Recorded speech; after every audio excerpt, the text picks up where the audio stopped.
Hi, I'm Ryan from Amberell.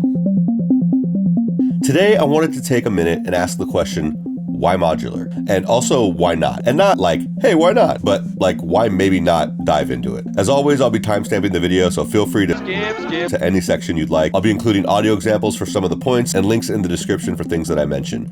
If I missed something, feel free to comment down below. If you follow my channel or have seen the last couple of videos I've made, you'll know that I recently started building my Eurorack setup.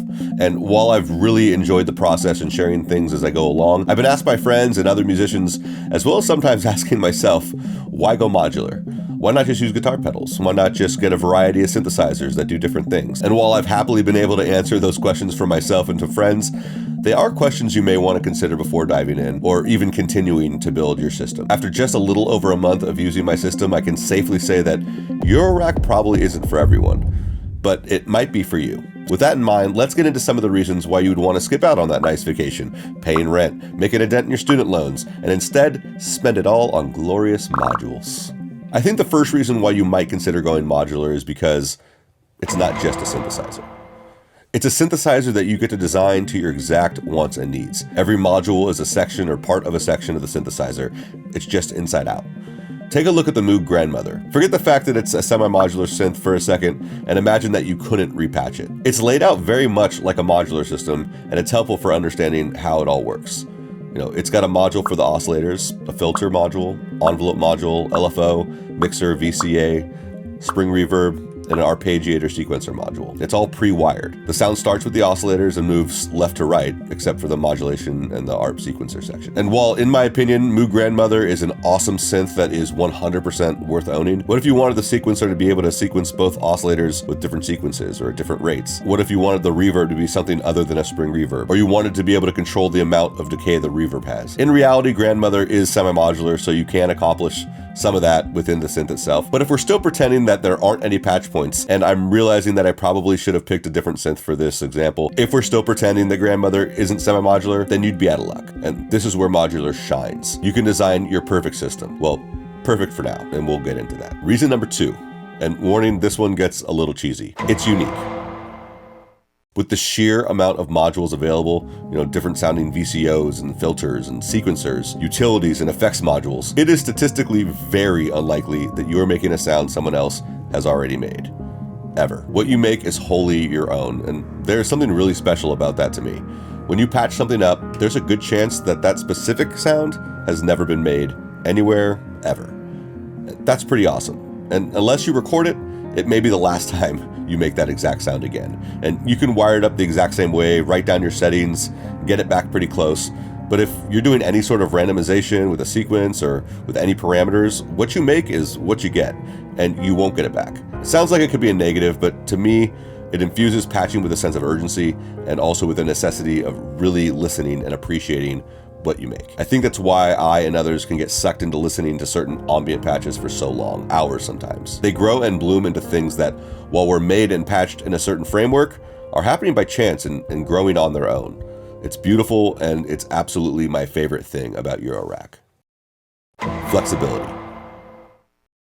You can control so much. I mentioned a friend asking me why not just get guitar pedals for my synthesizers if I wanted different effects. Well, what if I want the repeats of a delay to fluctuate between just a few repeats to creating a feedback loop and back and forth like that? On a guitar pedal, I totally could do that, just not while playing. I'd have to dial that all in by hand, which is fine, I guess, but introduce an LFO and now I have an invisible hand that's turning that knob for me. And not only will it turn the knob for me, but I can assign how it turns the knob for me by selecting what type of waveform it uses. Invisible hands are a huge selling point for me, but other areas of flexibility are just in the countless ways you can select and patch modules together.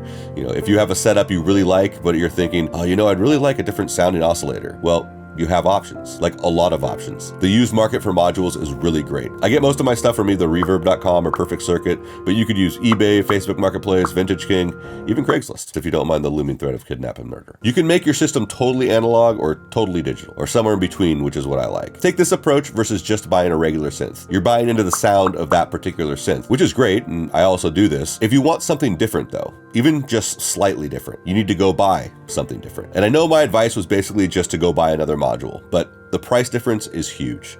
If I want a new oscillator, I'm looking at like $65 on the low end to maybe $300 on the high end if I want something new and hyped up. But compare that to I want a different synth, and you could be starting at $350 to $400 on the low end and up into a few $1,000s, all because you wanted a single voice to sound a little bit different, or you wanted to patch it a certain way that it wasn't designed for. It's why I love semi-modular gear so much, but I'll get to that later. You don't need to be a musician. This one could easily go sideways in the comments, so I'll tread lightly. When I say musician, I mean someone who has dedicated a significant amount of time to learning an instrument. I'm not trying to gatekeep what a musician is, but with Eurorack, you don't really need to have any skill on any instrument. Having a basic knowledge of how music works is definitely going to help you out, but honestly, just understanding electronics, how the waveforms work, and having the right modules, you can make some pretty awesome sounding stuff in Eurorack without being, that's right, a musician. But would that make you a musician? Yes. Regardless, it can be an awesome hobby for anyone who likes making things from weird noisy sounds to beautiful ambient sequences and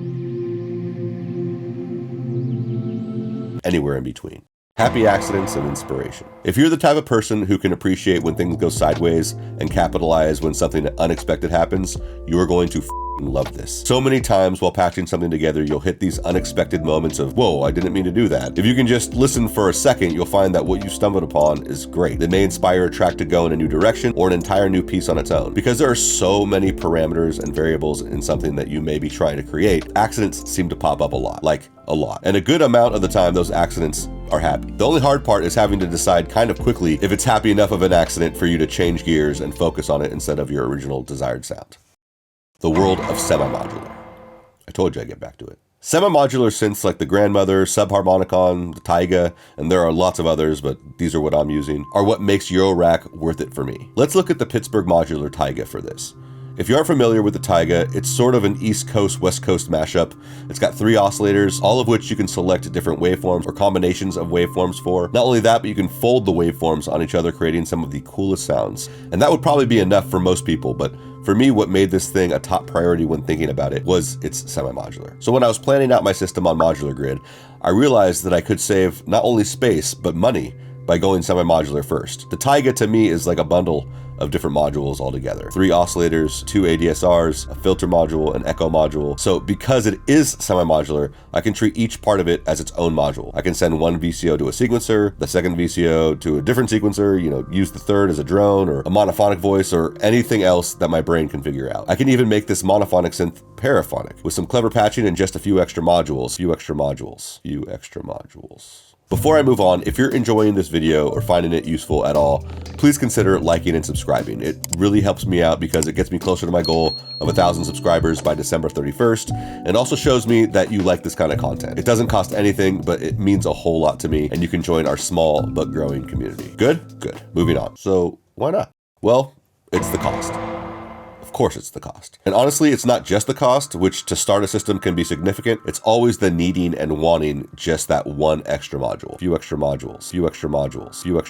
So before, when I was saying like the price difference is huge, it is, but it isn't really to start. Let's start by building a really simple synth with Eurorack. To make it even cheaper, let's assume you're gonna build your own case. We'll fill it with 2 oscillators, envelopes, a filter, a clock, sequencer, mixer, and VCA. Which is all pretty standard for a synth voice. And we'll need a power supply.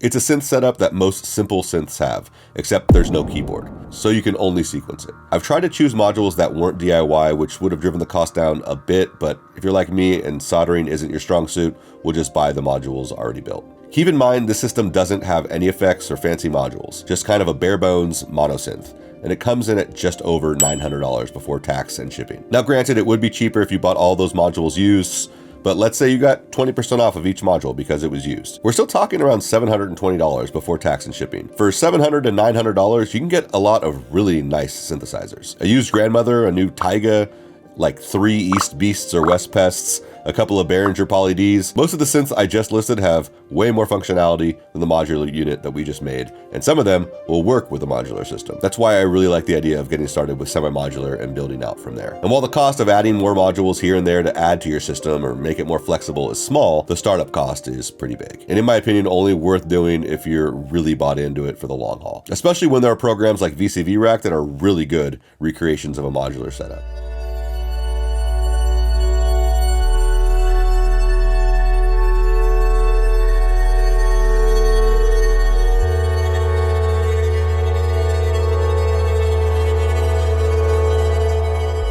So if you want your first synthesizer and are thinking about starting with a modular setup, unless you have the wallet to handle it and the foresight to understand that it will just keep adding up, just go out and get a traditional setup. Or even better, a semi-modular synth will set you up to build in the future.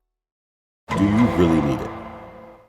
I'll go down the Eurorack YouTube rabbit hole from time to time, and here's some really awesome patches that inspire me to make my own cool patches and make me lust after a new module. A lot of the time though, if I'm being honest, I could accomplish a really similar thing with traditional synth that I already have with some guitar pedals. It's an important thing to keep in mind. I can only speak for myself, but sometimes I can get so wrapped up in trying to patch my system in a certain way, I don't stop to realize I could play it much easier on a different synth. You can get so focused on the system that you forget the other tools at your disposal. To sort of emphasize, I want to play you 2 snippets of audio, one that was made with my modular rig and the other with a synth and guitar pedals.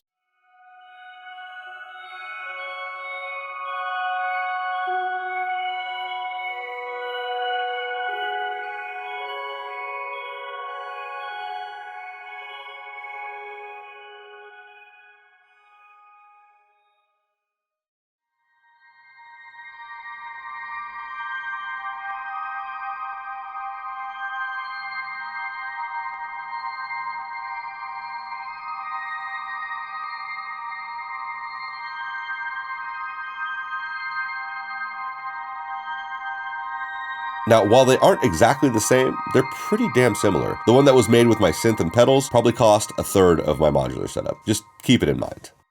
The cost. Just because it bears repeating. This shit is expensive. Procrastination.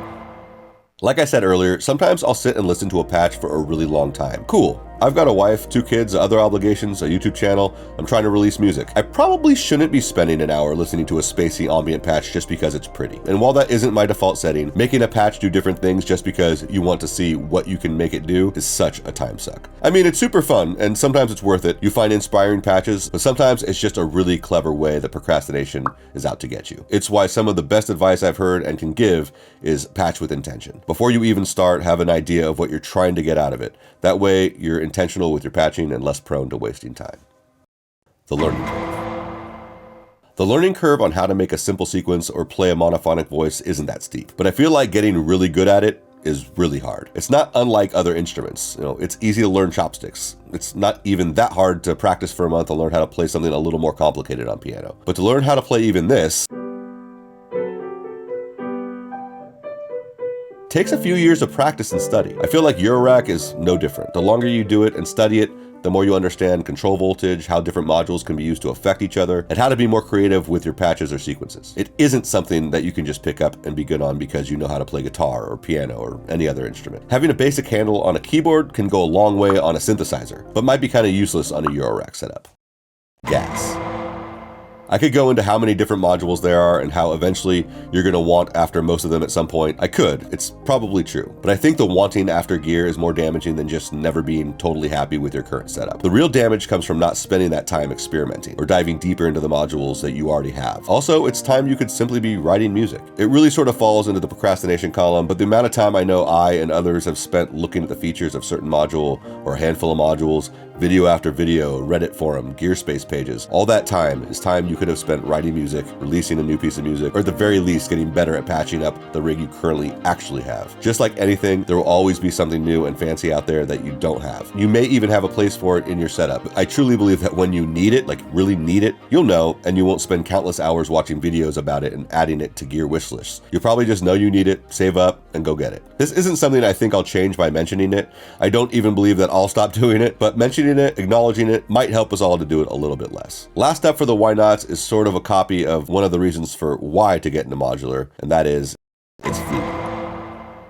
You patch up something that you love, you listen for a while, you really dig it, you think of a few ways you could change it, you try to. And just like that, you've lost that cool thing you loved. It's happened to me a lot so far. And while if you kind of went in knowing what you wanted, patched with some intention, you can get something really similar back, there's a good chance if you didn't record it, it's gone forever. And while I portrayed that in sort of a romantic light earlier, the flip side of that coin is that it can be really shitty to lose a sound that you spent some time making. I guess whether or not you think that's a feature or a bug depends on how you view it. I kind of view it as both. That's it for this one. I hope you got some useful info out of this. If I missed something or got something wrong or you just want to add your 2 cents, please comment below and start a conversation.